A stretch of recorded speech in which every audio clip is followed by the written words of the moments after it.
जिसका नाम होता है भाई अशोक चारण। एक बार दोनों हाथ ऊपर उठाकर ताली बजा करके आमंत्रित करें। ये माइक वाले थोड़ा सा मॉनिटर माइक पे बड़ा हुआ ही रखना, इसको बार बार छेड़छाड़ मत कर भैया।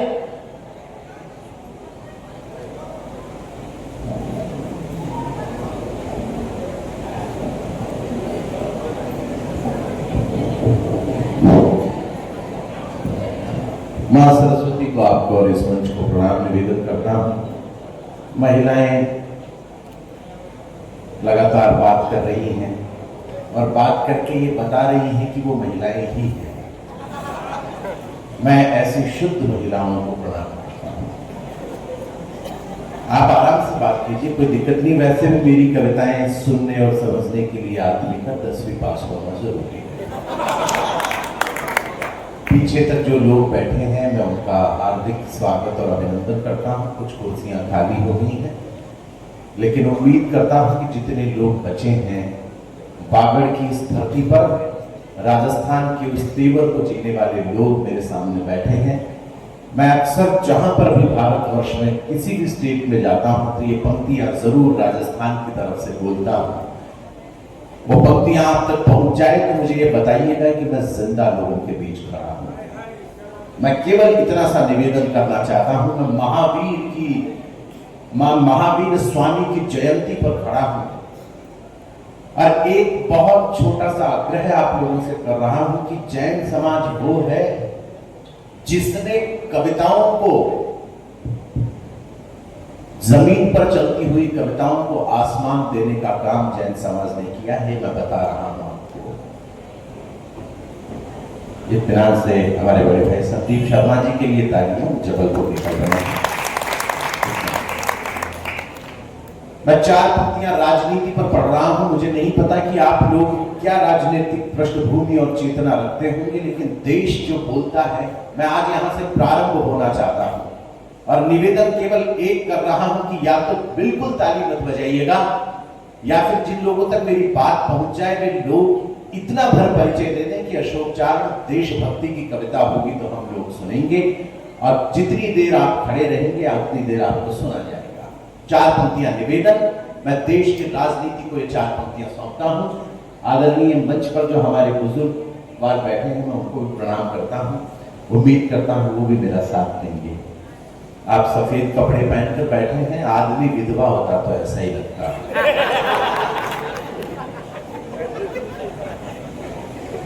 महिलाओं को बहुत विशेष प्रणाम इसलिए कर रहा हूं क्योंकि आज ये नाटक छोड़ करके आई हैं। महिलाएं रोज शाम को नाटक देखती हैं, नहीं देखने दो तो फिर करती हैं। ये वही लोग 2-4 मुस्कुरा रहे हैं जिनके हाथों से रोज शाम को रिमोट छीन लिया जाता है। आइए तरुण जी, आपका स्वागत है। तरुण जी आप ही ना? आप ही तरुण जी वो है। देखिए आप इतनी उम्र हो गई पर अभी तक तरुण है आप। नकुल हमारे बैठे हैं और बहुत, नकुल तो यहाँ का जाकिर हुसैन है अपना। कौन कहता है जाकिर हुसैन चला गया? ऋषभ देव में आकर देखा जाए, तरुण के रूप में बैठा। एक बार 2-4 तालियां तरुण भाई के लिए भी बजा दीजिए। बस इतनी इज्जत है।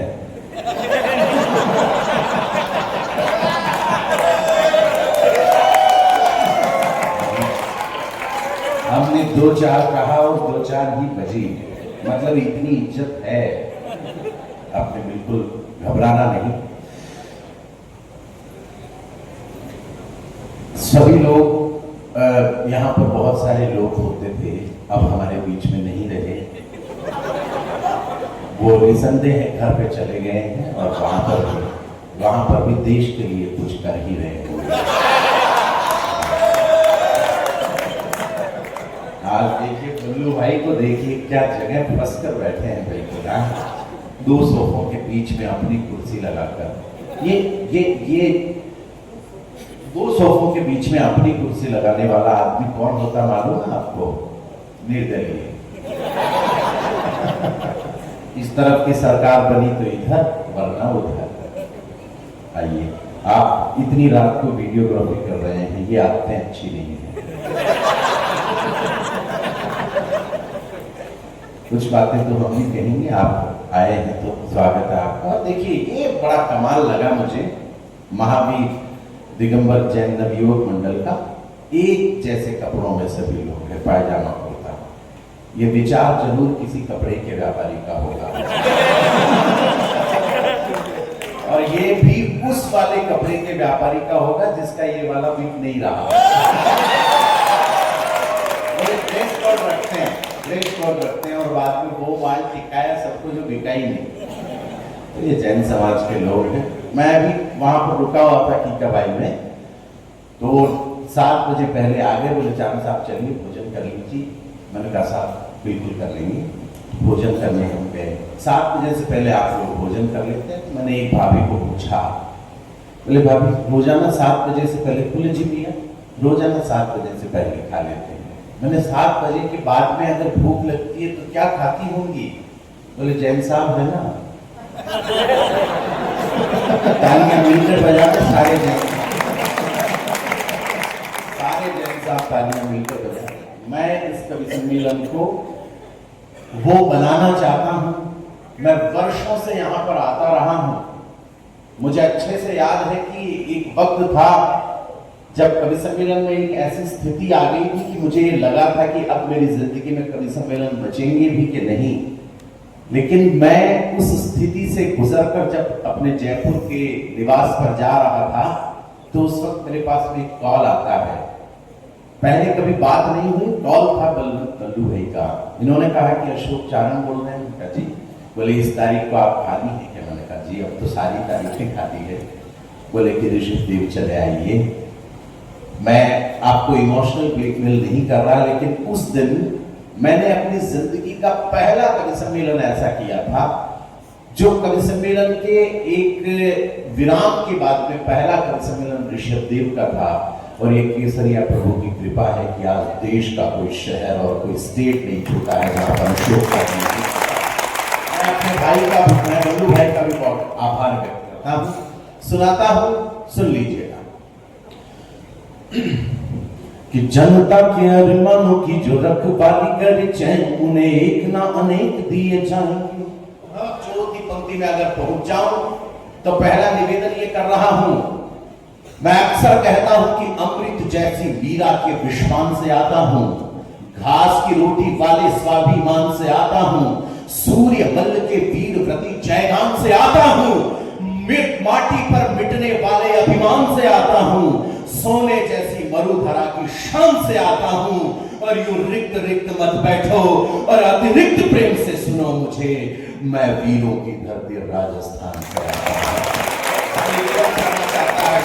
आप लोगों के बीच खड़ा होकर कि जनता के अरमानों की जो रखवाली करे चैन उन्हें एक ना अनेक दिए जाएंगे। बुलंदी नेताओं में इरादों की अगर होगी वैलियों के द्वारा घुटने टेक दिए जाएंगे। पर कुर्सियों के लोभ और स्वार्थ की आग में जनता के भाव कर सेक दिए जाएंगे। तो अब दिल्ली दरबार वालों को सचेत करो, ऐसे नेता कुर्सियों से फेंक दिए जाएंगे। तालियां थोड़ी कम पड़ गई आपकी। मैं निवेदन करूं या तो 100% साफ रहिए और अगर अच्छा ना लगे तो हूट करके बैठा दीजिए। मुझे कविता पढ़ने का शौक नहीं। दक्षिण में एक आवाज उठती है कि सनातन धर्म जो है वो डेंगू है, मलेरिया है। ये भी सनातन की एक शाखा है। जब ये कहा गया कि ये तमाम लोग जो हैं सनातन के लोग हों, जैन के लोग हों, ये डेंगू है, मलेरिया, इनको खत्म कर दिया जाना चाहिए। मैं 4 पंक्तियां निवेदन करता हूं, कसम देता हूं कि आपकी शिराओं का सुषुप्त रक्त अगर पौरुष की एक नई उबाल न ले ले तो फिर एक भी ताली नहीं चाहिए। वरना इस कवि सम्मेलन में जो अब तक नहीं बची वो तालियां अपने आप बच जाएंगी। ये दावा कर रहा हूं क्योंकि यहाँ के लोगों की देशभक्ति को वर्षों से देख रहा हूं। कृष्ण को जब 100वीं गाली शिशुपाल ने दी थी तब क्या हुआ था ये बताने की जरूरत नहीं। अभी तो केवल 1-2 गालियां दी गई है सनातन को। तब ये 4 पंक्तियों में इशारा कर रहा हूं। जिन लोगों तक पहुंच जाएगा इशारा, उनके हाथ अपने आप आसमान में खड़े हो जाएंगे। निवेदन कर रहा हूं कि 100 सवालों का यहाँ पे एक ही जवाब होगा, उसको भी लाजवाब कर दिया जाएगा।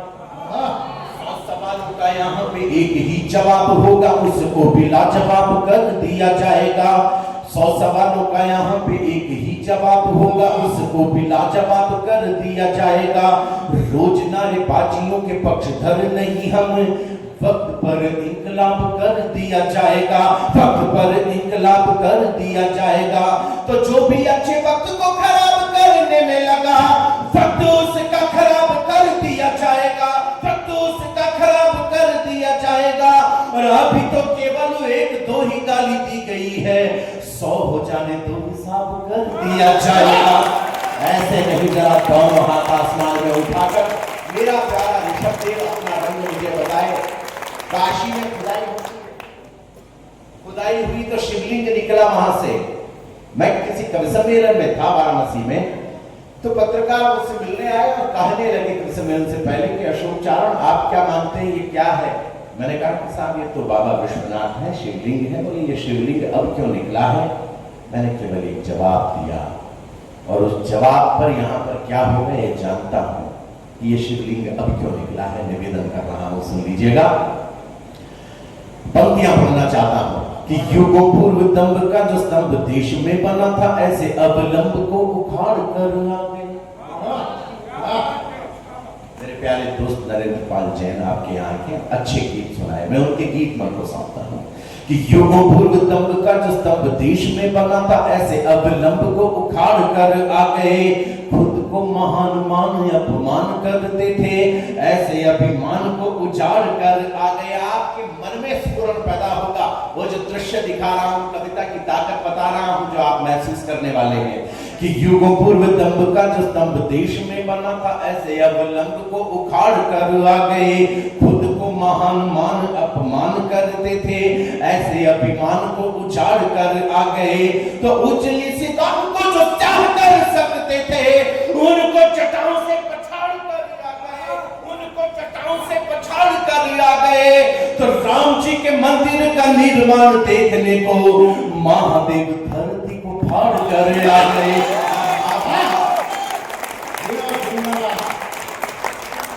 लोग एक बात कहने लगे हैं आजकल, जैन दिगंबर संतों के उस वेश पर टिप्पणियां करने लगते हैं। लोग अपमान करते हैं जैन संतों का कि ये दिगंबर क्यों फिरते हैं।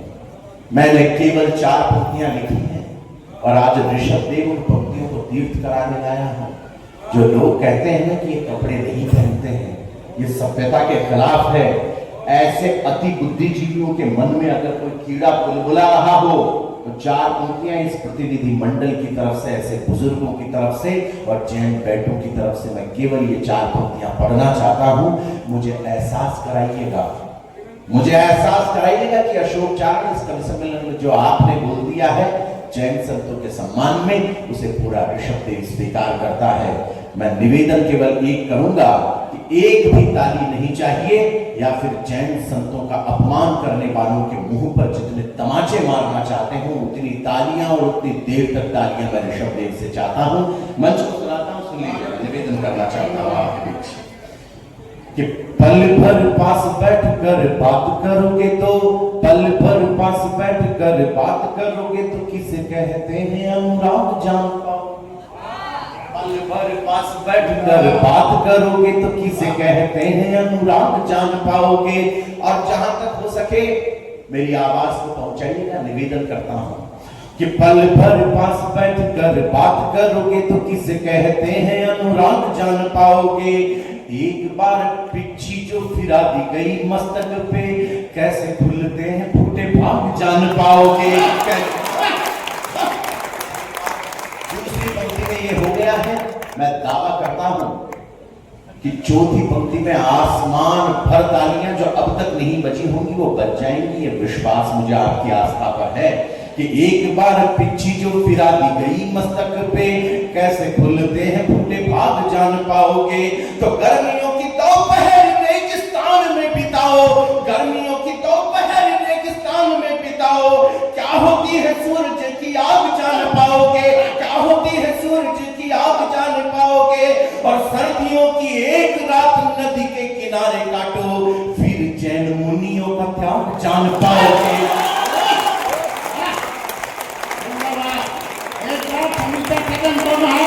पीछे करते लोग जैन मुनियों का त्याग जान पाओगे, फिर जैन मुनियों का त्याग जान पाओगे, फिर जैन मुनियों का त्याग जान पाओगे। निवेदन करना चाहता हूं आपके बीच, 4 पंक्तियों में कुंभ कर रहा हूं कि कई लोग ज्ञान की दुकान खोले बैठे रहे, IIT वाले बाबा पूछा।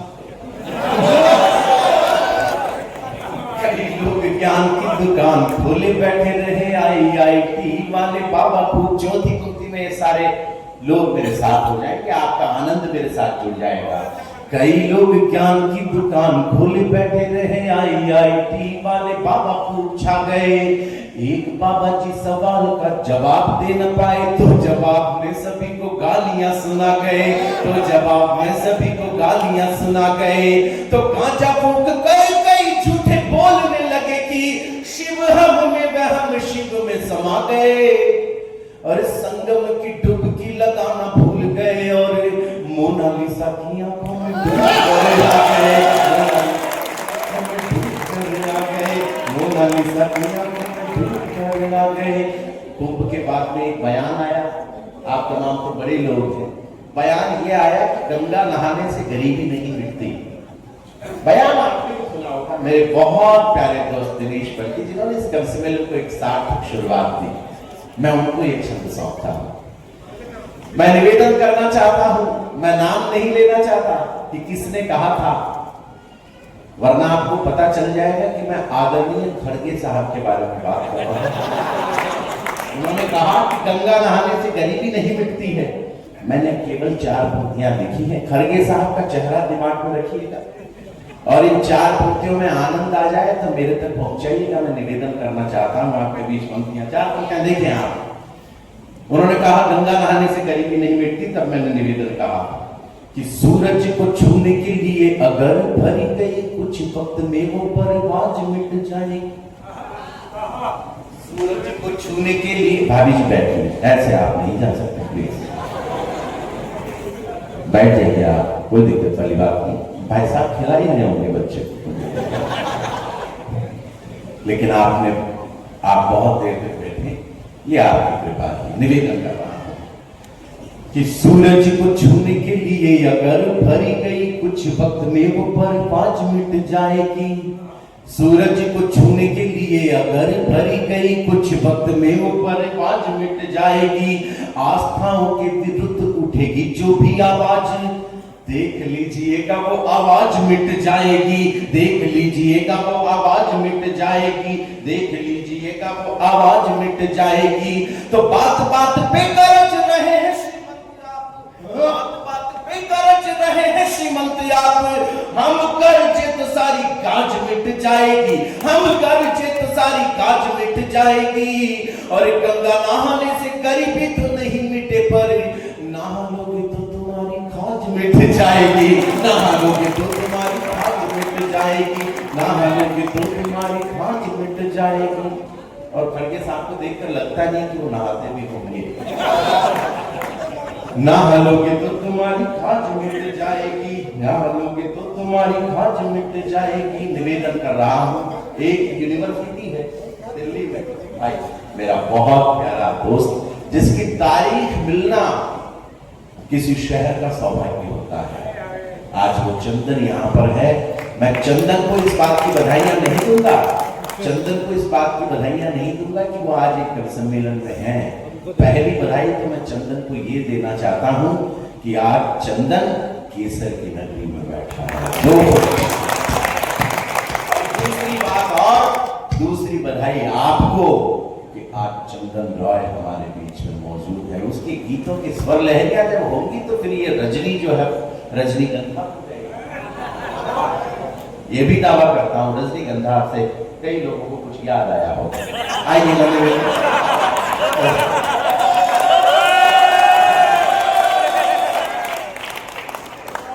चलता है, हम दोनों का चलता है, वो मेरी दुष्टताओं से और मैं उनके प्रेम से वाकिफ हूं।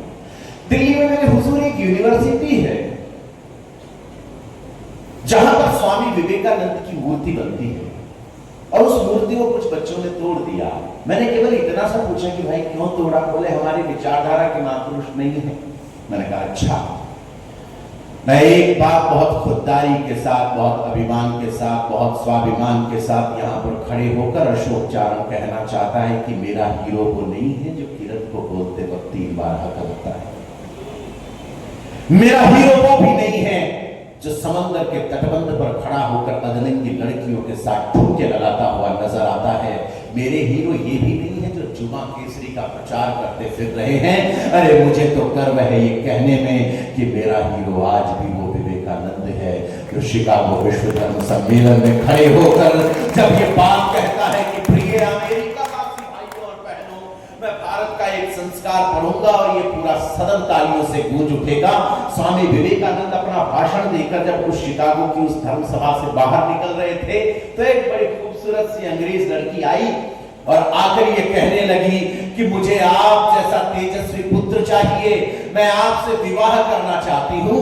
तो स्वामी जी ने अपने हाथ जोड़े और कहा कि मां, तुम मुझे ही अपना बेटा क्यों नहीं मान लेती? ये भारत है, ये भारत है आपका। प्रभु श्री राम और लक्ष्मण जब खोई हुई सीता मैया को संभाल रहे थे, मैं मातृशक्ति की उपस्थिति में ये बात भारत के संस्कार के संदर्भ में बोल रहा हूं। जब प्रभु श्री राम को मां सीता के कान का झुमका मिलता है, वो उठाते हैं और लक्ष्मण से पूछते हैं कि लला देखो तो ये तुम्हारी भाभी के कान का झुमका है क्या? तो लखन ने कहा कि भ्राता श्री क्षमा कीजिएगा, मैंने तो कभी भाभी मां को पांव के अंगूठे से ऊपर नहीं देखा, मैं क्या जानूं कि भाभी के कान का झुमका। संस्कारों की बातों पर तालियां बजाना सीखिए, इसलिए सीखिए कि हम में कोई रणवीर इलाहाबादिया नहीं है, हम में वैसे लोग नहीं हैं जो गालियां परोसकर आप लोगों की तालियां लेके जाएं।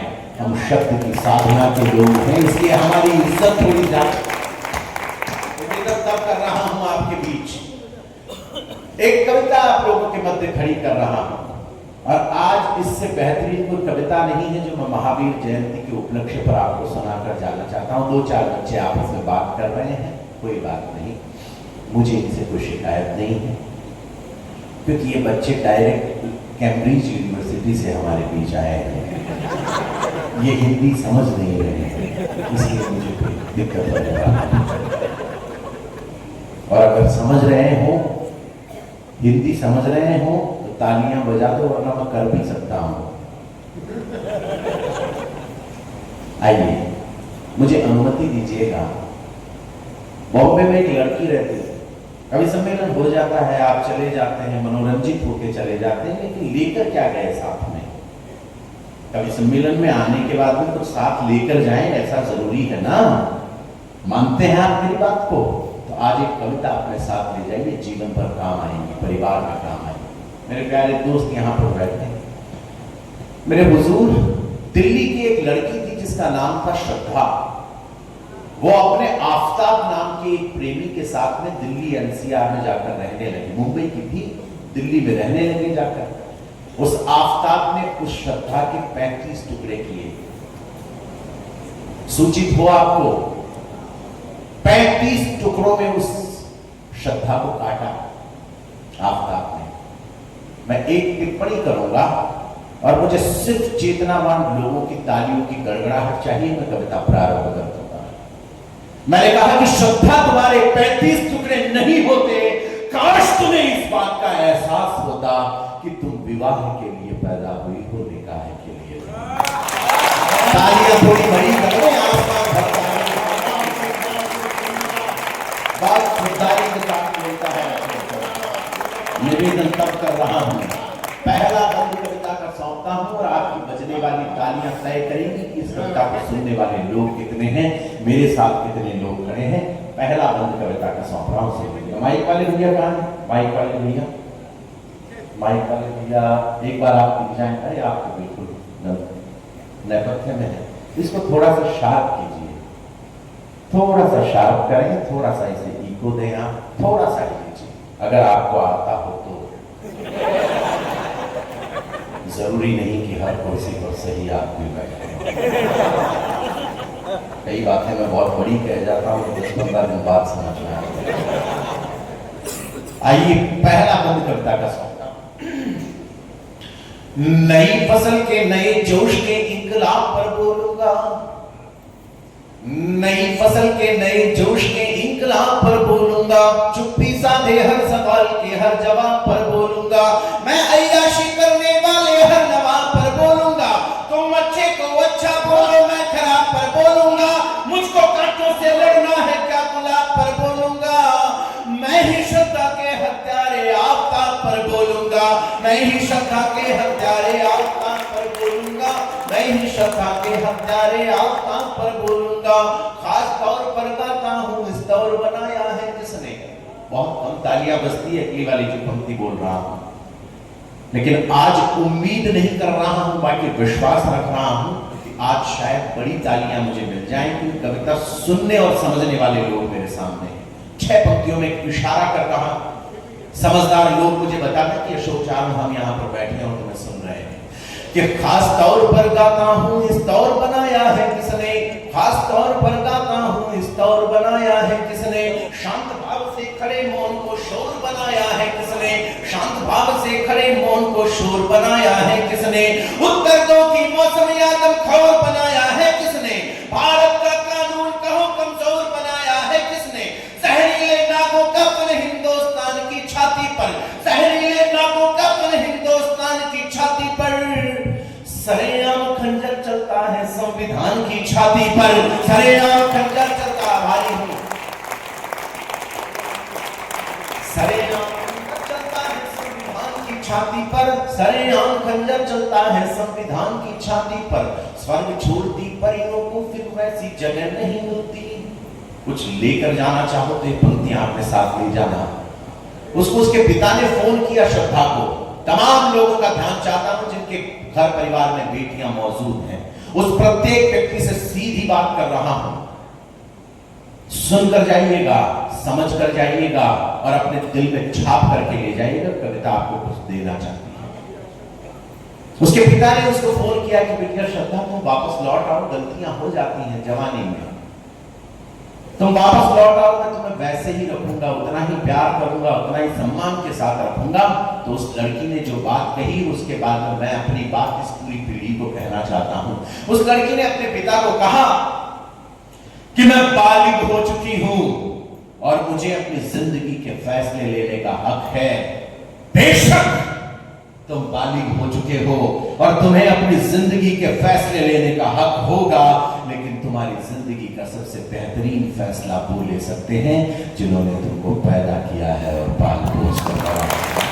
तालियां थोड़ी कम रह गई, आपकी उम्मीद ज्यादा।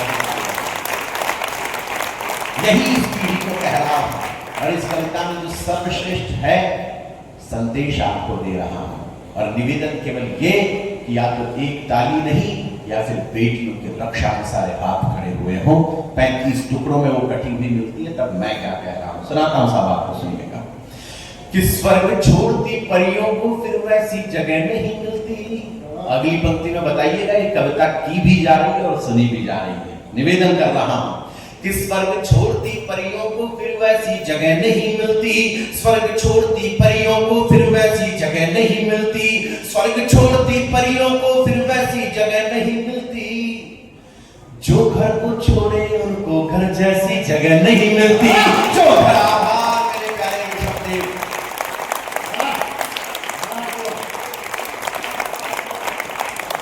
जो घर को छोड़े उनको घर जैसी जगह नहीं मिलती, स्वर्ग छोड़ती परियों को फिर बहुत आभार। बहुत धन्यवाद सर।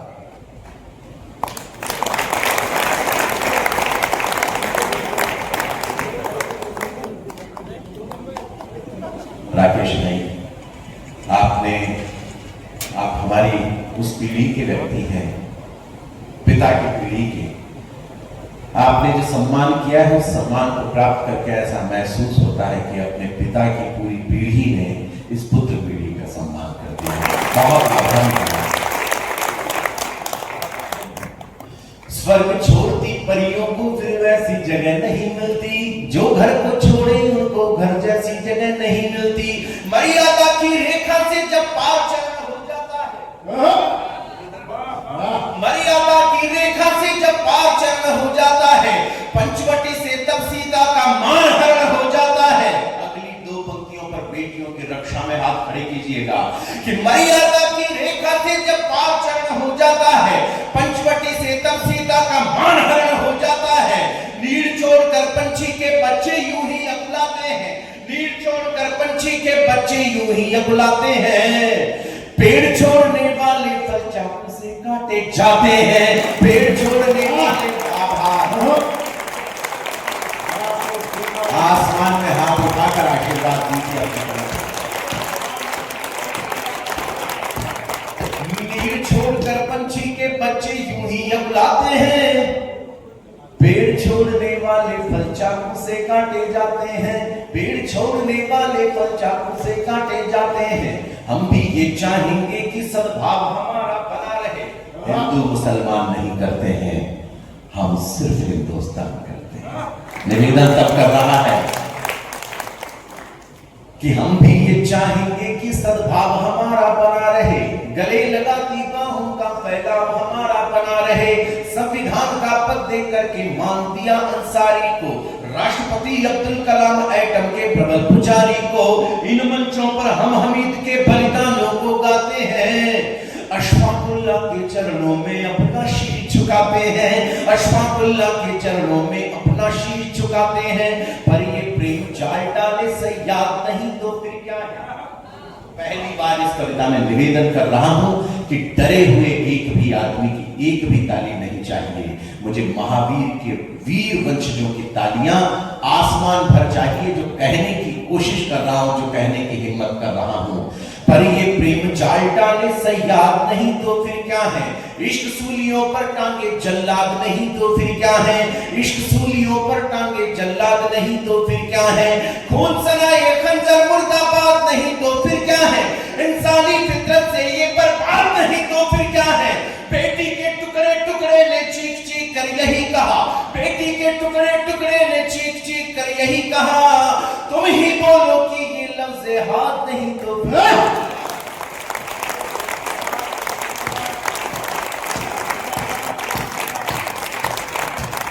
जरा आसमान में हाथ उठा लीजिए, आशीर्वाद दीजिए कविता। तुम ही बोलो कि ये लफ्ज़े हाथ नहीं तो फिर क्या है।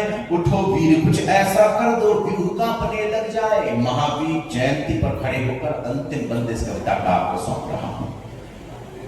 जब भी किसी बेटी के साथ कोई दुराचरण होता है तो हम विचारों की बात नहीं करते, उस वक्त हम जो बात करते हैं वो बात बोलने की कोशिश कर रहा हूं।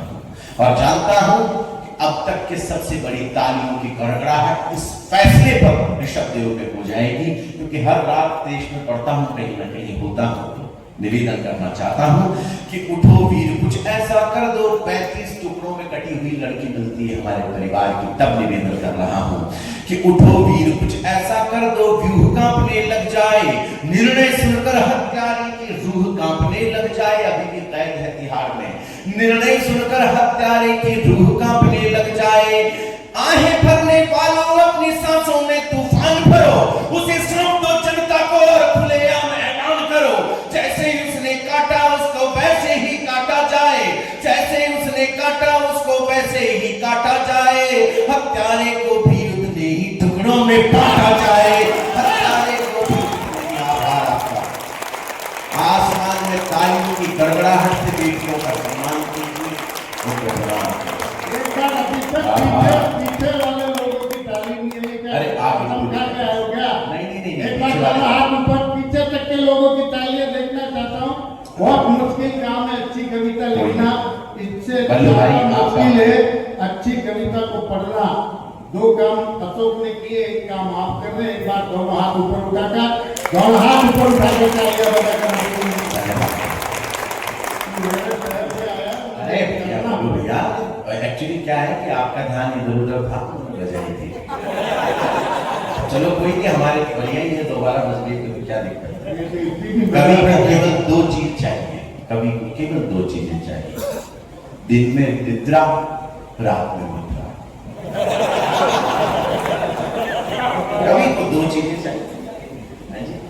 मैं नेताओं की कभी कोई मजाक नहीं उड़ाता, क्योंकि मेरे अच्छा मैं आपसे पूछ लेना चाहता हूँ कि मैं बड़ा लोकतांत्रिक कवि हूँ। मैंने जिंदगी में जो भी काम किया है लोगों से पूछ करके किया है। तो मैं आप लोगों से पूछना चाहता हूँ कि मैं बैठने की नौटंकी करूं या एक कविता और सुना दूं? दो तो नहीं साहब, इस पेमेंट में तो एक ही और नवयोग दिगंबर जैन नवयोग मंडल ये है, लेकिन जिस हिसाब का पेमेंट करते हैं कवियों की भी हालत वैसी है। मैं तो निवेदन आपसे ये कर रहा हूं, बहुत अद्भुत आप सुन रहे हैं। मैं आदरणीय सर कभी नेताओं का मजाक ऐसा कभी उड़ाता नहीं, क्योंकि मेरे बुजुर्गों ने, आप जैसे बुजुर्गों ने मुझे एक चीज समझाई कि बेटे अशोक जिंदगी में चाहे जो गोर पाप कर लेना, पर कभी किसी मजबूर आदमी का मजाक नहीं। एक नेताजी अभी हमारी तरफ भाषण दे रहे थे, बड़ा जोरदार भाषण।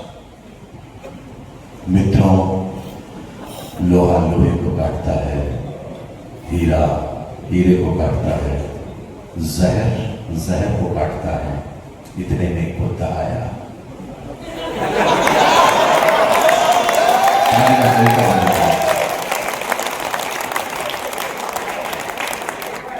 मैं आपको बता रहा हूं, सच सच मान लीजिए आपकी बहुत सारे नेता अभी 7 सीटों पे अपने यहाँ तो उपचुनाव थे, तो इसमें थोड़ा बजट वगैरह कम होता है। तो 15 नेता एक ही कार में भर के जा रहे थे, 15 लीडर्स, 15 8 to 800 में। अब आप देवयोग कहें चाहे दुर्योग कहें, कार पलट ली। पुलिस वाले अपनी आदत के मुताबिक थोड़ा देरी से पहुंचे। पहुंचते ही बड़े साहब ने पूछा, बोले क्या किया? बोले साहब हमने सब कुछ जला दिया। बोले अच्छा, कोई जिंदा तो नहीं था? बोले ना साहब, 1-2 थे जो चिल्ला रहे थे कि हमें मत जलाइए, हम जिंदा हैं, पर हमें लगी कमबख्त नेता है, झूठ ही बोल रहा। हमने उनका भी निपटारा कर दिया। तो होता है, नेताओं के बारे में ज्यादा बात नहीं करते। अभी थोड़े दिन पहले वो आई भारत जोड़ो यात्रा, भारत जोड़ो यात्रा लाए थे वो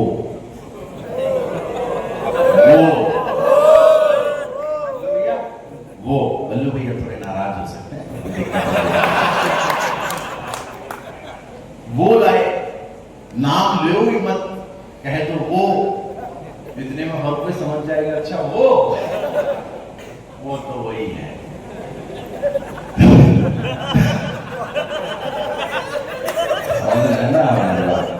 समझ रहे हैं? तो वो कमाल आदमी है।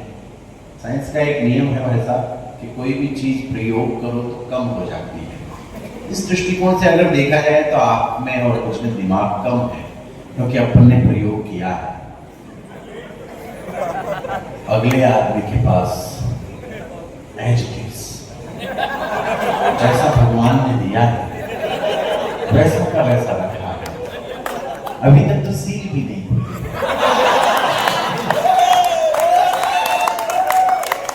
दिमाग ऐसा पड़ा, बिल्कुल सील है, कटा, एकदम अनयूज्ड ब्रेन। क्या बात है, कमाल के हैं। तो निकल रहे थे कोटा वोटा की तरफ से, तो सवाल जो किया वो अगला आदमी कर सकता है, आपके मेरे औकात से बाहर। बोले कि ये क्या है? किसान को पूछा, बोले ये क्या है? बोले हुजूर ये गन्ना है।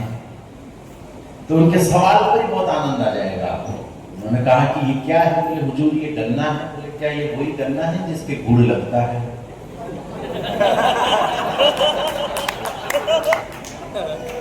किसान चंबल का था, उसने कहा जी हुजूर ये वही वाला गन्ना है जिसके डायरेक्ट गुड़ लगता है। बोले अच्छा कब लगेगा? बोले जब आप प्रधानमंत्री बनोगे। क्या ही बात है?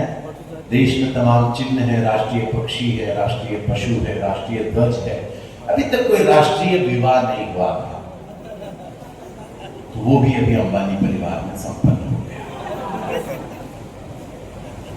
किस्मत अगर अच्छी हो तो हाथी को भी हिरणी मिल सकती है।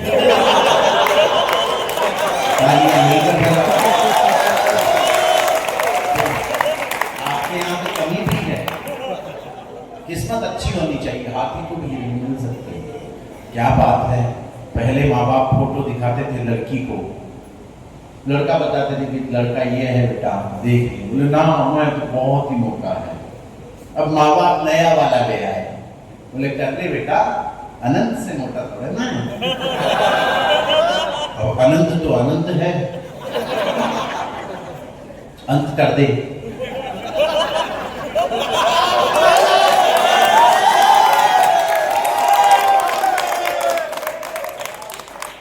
तुम जो समझ रहे हो वैसा कुछ भी नहीं है जी। द्वापर में जब राधिका आई थी, दर्द की तालियां कब बजी? द्वापर में जब राधिका आई थी तो खुशियां बढ़ गई थी, और कलयुग में जब राधिका आई है तो रिचार्ज बढ़ गया। 179 में करवाते थे साहब, कहाँ 379 हो गया है। तो 379 का रिचार्ज करते वक्त एक दुखी लड़की ने दुकानदार को एक दिन कह ही दिया, बोले यार ये शादी का भी हमसे वसूल रहा है क्या? क्या मतलब है? बहुत ज्यादा हो गया। हालांकि ये अब लोग बात BSNL में पोर्ट करवा रहे हैं जियो से। ये क्या है मालूम है आपको? बोले कि नई वाली से जैसे बिगड़ जाए तो पुरानी वाली से बातचीत करा। मैं लड़कों से पूछता हूँ, नकुल को मैंने पूछा, बोले कैसा चल रहा है नकुल बताओ जरा। बोले वैसा आप जैसा भी है सर्विस तो उसी की अच्छी है।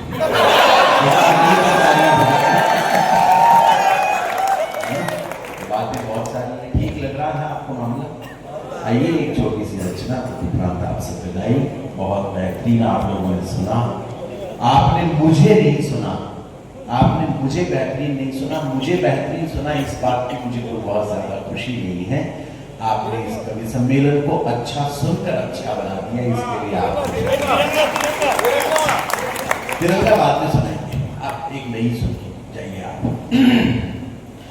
ऋषियों मुनियों की तपस्थली ईश्वर के वरदान की। अगली पंक्ति में देशभक्ति का दरवाजा खुले तो आवाज आने दीजिएगा। निवेदन करके जा रहा हूं कि ऋषियों मुनियों की तपस्थली ईश्वर के वरदान की। ऋषियों मुनियों की तपस्थली ईश्वर के वरदान की। लाखों स्वर्गों से सुंदर है धरती हिंदुस्तान की। ऋषियों मुनियों की तपस्थली। बाकी लोग भी तालियां बजा सकते हैं, जो भारत से है वो, जो भी लोग इंडिया से हो सकते हैं वो इंडियन लोग तालियां बजाते। ऋषियों मुनियों की तपस्थली। अब आप जो थोड़ा रंग कह रहा है तो इसका मतलब ये थोड़ा ना कि आप साउथ अफ्रीका से आए हैं, आप भी भारतीय ही हैं। साथ मिलकर बजाइए। ऋषियों मुनियों की तपस्थली ईश्वर के वरदान की। लाखों स्वर्गों से सुंदर है धरती हिंदुस्तान की। अगर आप गाएंगे तो और बेहतरीन होगा।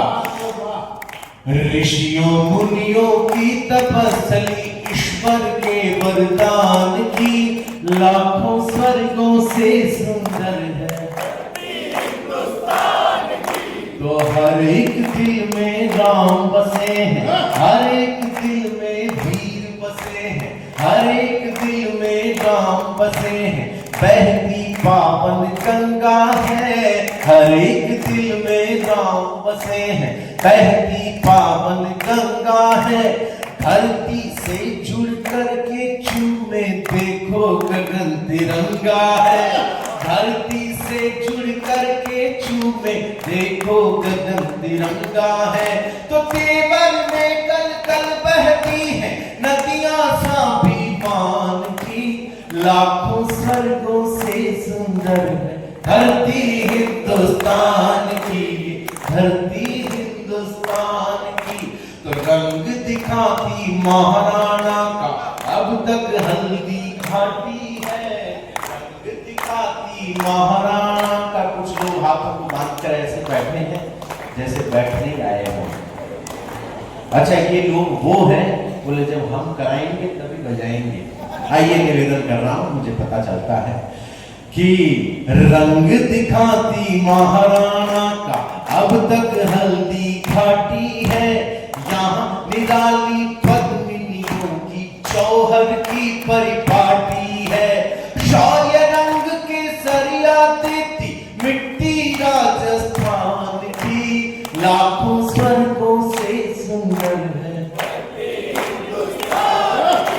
लाखों स्वर्गों से सुंदर है, जिसका कोई अंत नहीं, ये आसमान अफसानों का, जिसका कोई अंत नहीं। मैं हिंदी के अच्छे शब्दों का जब इस्तेमाल कर रहा हूं तो मेरी बुजुर्ग पीढ़ी के लोग, मेरे जवान दोस्त सिर हिला रहे हैं स्वीकारोक्ति में और प्रसन्नता में कि एक अच्छे वक्त बाद में, एक लंबे वक्त बाद में अच्छी हिंदी सुनने को मिली है।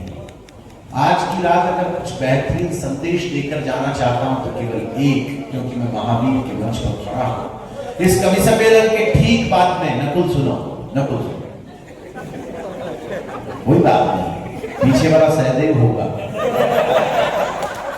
बाकी के तीन किधर हैं? पापा से पूछ के बता। मैं आपसे केवल यही बात कह रहा हूं, इस कवि सम्मेलन के ठीक बाद में अंग्रेजों से और अंग्रेजी से प्रभावित होना छोड़ दीजिएगा। मैं पूरे ऋषभदेव को कह के जा रहा हूं, क्योंकि अंग्रेजी के सिर्फ दो एक्सेंट है सर, एक ब्रिटिश एक अमेरिकन। जिस तरीके से अंग्रेजी उच्चारित की जाती है वो सिर्फ दो तरीके हैं, एक ब्रिटिश एक अमेरिकन। आप उदयपुर कहीं पर चले जाइएगा 5 स्टार होटल में, वहां पर जो लड़का हिंदुस्तान का है, भारत का लड़का जो काम करता है वहां पर, वो प्रॉपर आपको ब्रिटिश या अमेरिकन एक्सेंट में बात करके बता देगा। अंग्रेजों से अच्छी अंग्रेजी को भारत का होने के बावजूद आपको बोल करके बता देगा। पर आज दिन तक किसी गोरे के गले में तासीर ये पैदा नहीं हुई कि वो ओम नमो अरिहंतारम का शुद्ध उच्चारण। अपना आदर्श मानने वाले लोग मजबूत नहीं हो सकते, इसलिए सबसे पहले हिंदी को प्रणाम कीजिए और उसके सम्मान में आप लोग जो बैठे हैं, मैं अतिरिक्त प्रणाम करते हुए अंतिम बंद और आपसे विदाई। पर इस उत्सव को महोत्सव बनाइए, उठाइए जरा अपने हाथ कि हर एक दिल में जिसका कोई अंत नहीं, ये आसमान अफसानों का, जिसका कोई अंत नहीं, ये आसमान अफसानों का। नगर डगर डगर पर नगर बसा है, यहाँ पे देश दीवानों का। तो जिस गोकुल में बच्चा बनने की इच्छा भगवान की, जिस गोकुल में बच्चा बनने की इच्छा भगवान की, लाखों स्वर्गों से सुंदर है। थोड़ा और ऊंचाई से, लाखों स्वर्गों से सुंदर है। बहुत बहुत धन्यवाद, बहुत बहुत आभार, बहुत बहुत नमन, बहुत बहुत वंदन। गंगा यमुना की जलधारा हम प्रण है अटल हिमालय के, प्राची से उठती शब्द ध्वनि हम पूज्य तत्व देवालय के, ज्ञान पुंज के धारक हम इस वसुधा के आभूषण हैं। हम सौम्य रहे और शौर्य बने हमसे ही विभूषित कर कर हैं। हम सत्तावर की तलवारों का चमचम करता आलोक बने। हम हल्दी घाटी में राणा के काले की नोक बने। हम गीत बने, संगीत बने, छंदों के गहरे शब्द बने। सिद्धांत शून्य का देकर के इस सृष्टि के प्रारब्ध बने। हम उपनिषदों के उच्चारक, गीता का कर्मवाद हम हैं। प्रलय करके डमरू से निकले हुए निनाद हम हैं। राम कृष्ण ब्रह्मा महेश हम महावीर व बुद्ध बने। हम दधीचि जैसे दानी, हम दुर्वासा से क्रुद्ध बने। समय धरातल पर अपनी ये धारा सदा बहेगी। सुनो हमारी संस्कृति तो जग में अमर रहेगी। नहीं बुझी अपनी ज्वाला, बुझ गए बुझाने वाले। अपनी हस्ती तो मिटी नहीं, मिट गए मिटाने।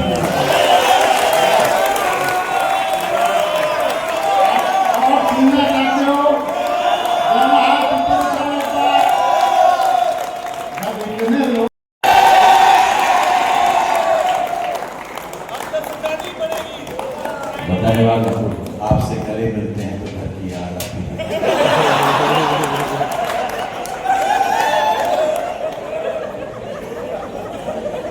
वो भी इसलिए क्योंकि लंबाई उसकी भी जरा अधिक तो कुछ कहना नहीं है, लेकिन उपस्थिति लगातार आप लोगों की बनी हुई है। नमन आपको। चाहे खबर न बन पाए अखबारों की, कोई खड़ा होता और कह देता है कि ये तो सैनिक हैं, तो भर्ती मरने के लिए हुए। कोई कह देता है कि तनख्वाह मिलती इसलिए मरना चाहिए। मैं केवल एक पहला बंद पढ़ूंगा और आपसे विदाई चाहूंगा। बहुत प्रेम दिया आपने।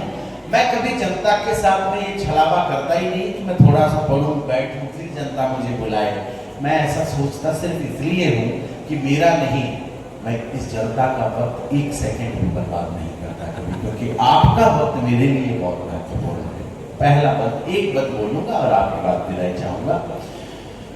चाहे खबर न बन पाए अखबारों की, मिल पाए ना सलामियां हथियारों की, चाहे प्राण दान का कोई दिवस बने ना पूजन हो, ना गीतों में ढाले जाए ना कंठों से बंधन हो, चाहे मेरी प्रतिमा ना फिर चौराहों पर खड़ी मिले, चाहे ना किस्मत को आंखों के आंसू की लड़ी मिले, तो ये जहरीला घूंट कसम से, सारे हाथ आसमान में मुझे विदाई दें, कि ये जहरीला घूंट कसम से हंस करके पी जाऊंगा, मेरी मौत को मिले तिरंगा मर कर भी